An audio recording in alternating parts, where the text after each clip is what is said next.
Dobré ránko, priatelia Slováci, Slovenky a bratia Češi. Tak, bratia Češi majú od včerajšieho dňa nového prezidenta Českej republiky, ktorý je, podotýkam, jeden z najväčších vojnových štváčov v celej Európe.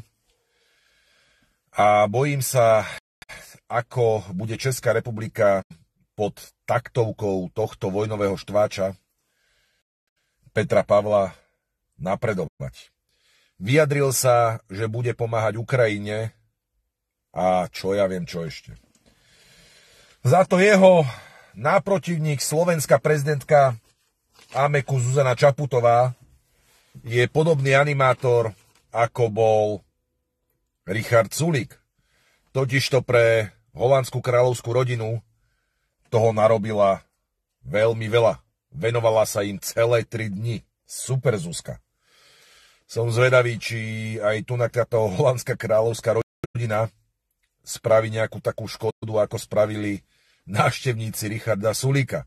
Všetci si dobre pamätáme, ako jeho detičky odlomili zlatý kus na Bratislavskom hrade. Ale poďme sa pozrieť trošku na tú Zuzanu Čaputovú, slovenskú prezidentku. Podľa môjho názoru je to hanbou prezidentského úradu. Berie 14 000 eur mesačne plus, to málo kto vie, priatelia, má ďalších 5200 eur na reprezentačné účely. Každý mesiac.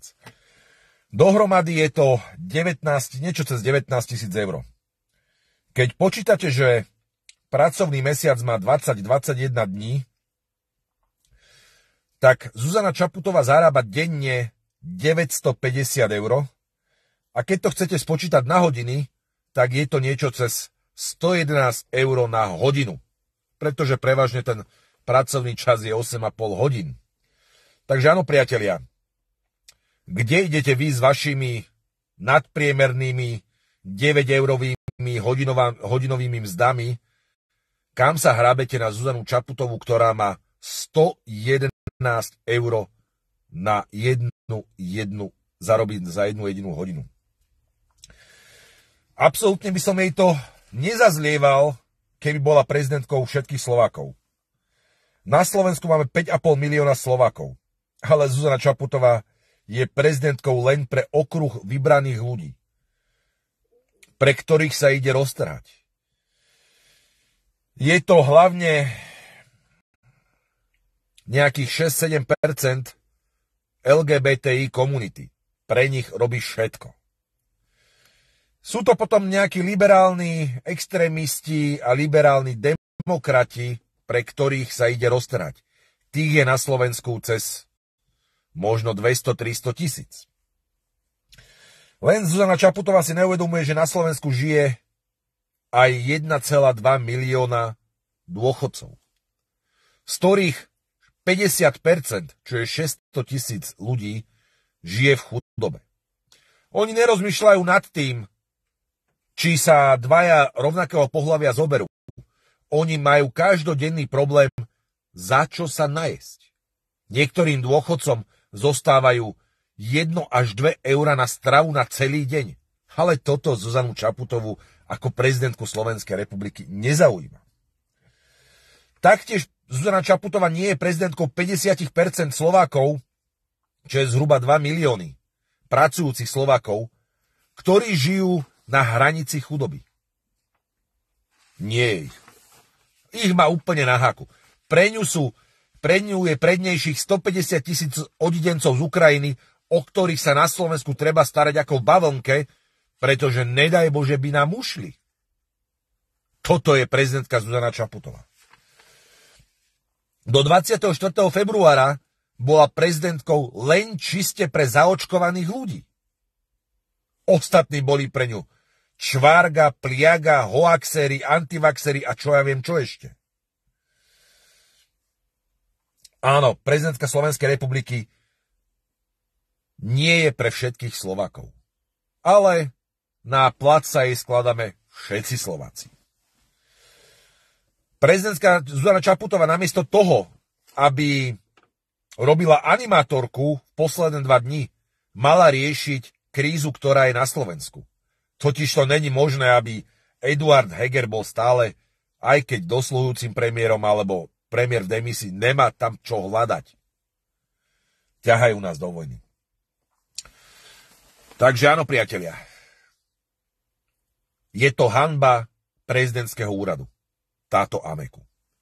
A priatelia, pardon, dnes v Prievidzi bude o 16:30 MDŽ. Bude to robiť strana Smer, sociálna demokracia a očakáva sa tam znova obrovské množstvo ľudí. V Nitre boli aj provokatéri, ktorí sa chystajú aj do Prievidze. Vidť ten psychiatrický pacient, podľa môjho názoru, Julius Kováč s nejakým Vavrom znova pôjdu provokovať, tak jak provokovali v Nitre, a denník Nenávisť to krásne hneď rozobral. Využili príležitosť a obuli sa do strany Smer SD, pretože denník Nenávisť je ten, ktorý hľadá len nenávisť.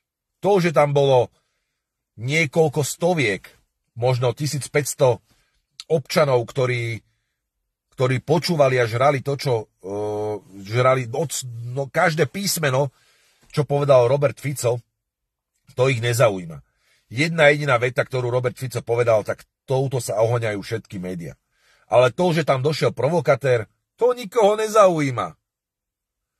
Tak, priatelia, dneska je tá Prievidza.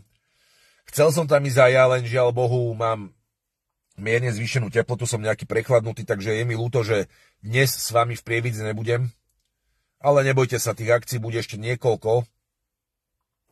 Takže ja budem mať 2 dni čajíček a paralen, pretože najprv krpatý, potom žena a teraz som to chytil ja, nejaké to prechladnutie. Takže pevne verím v to, že takýchto štváčov, ktorí sa chystajú do Prievidze, dovnútra nepustíte. Bude tam Helenka Vondráčková. Bude tam... Proste pozývam vás všetkých do Prievidze, aj keď žiaľ ja tam nebudem, pretože idem si znova lahnúť a idem to vyležať. Takže prajem vám pekný deň, priatelia, a Slovensko si nedáme. Už 30. septembra sa rozhodne, či Slovenská republika definitívne zanikne a stane sa prozápadnou Ukrajinou alebo západnou Ukrajinou, alebo či znova Slovenská republika vstane ako Fénix z popola. Pekný deň.